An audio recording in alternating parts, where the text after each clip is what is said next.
Irène Frein, L'Or de la nuit, aux éditions Julliard, le grand roman des Mille et une nuits. Alors là, ça fait rêver.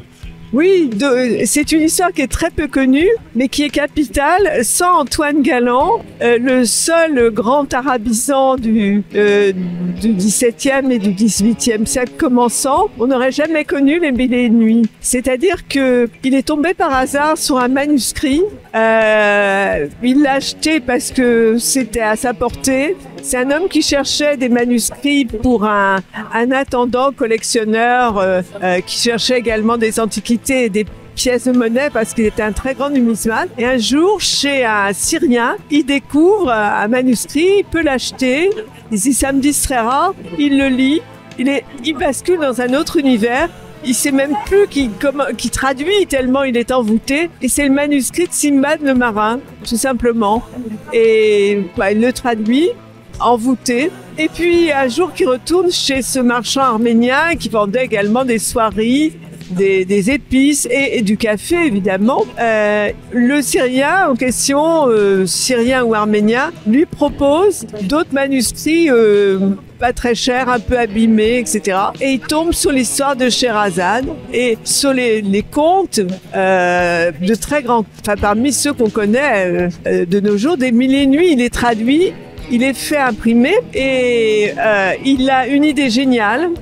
C'est de les publier par petits fascicules. C'est-à-dire qu'il invente le principe de la série Netflix ou de feuilleton. Et ça va marcher du feu de Dieu. Il ne touche pas un sou parce qu'à l'époque, les libraires sont aussi éditeurs, c'est eux qui ramassent l'argent. Il fait ça, mais vraiment pour le plaisir du partage, etc. Et à un moment, il a plus envie de le faire. Il est lassé. Il veut terminer ses jours en traduisant le Coran parce qu'il estime qu'il faut connaître le Coran si on veut comprendre la culture musulmane et faire du commerce. C'est un esprit tout à fait d'avant-garde. Et donc, il veut plus le faire. Mais comme Louis XIV est en guerre avec les Européens, qui va perdre la guerre et qu'il n'y a plus un sou dans les caisses et que c'est la crise économique, il faut distraire les gens. Alors, il faut à tout prix de nouveaux contes. Et on va le contraindre aimablement à trouver la suite. Mais il n'a pas de manuscrit. Et quand il va s'y coller, tombe sur Paris la plus grande catastrophe climatique des temps modernes, c'est-à-dire un hiver épouvantable, moins 30, etc. Et lui, il a 62 ans, il a de l'âge, il va quand même sortir. Et parce qu'il est persuadé que le manuscrit manquant est à Paris.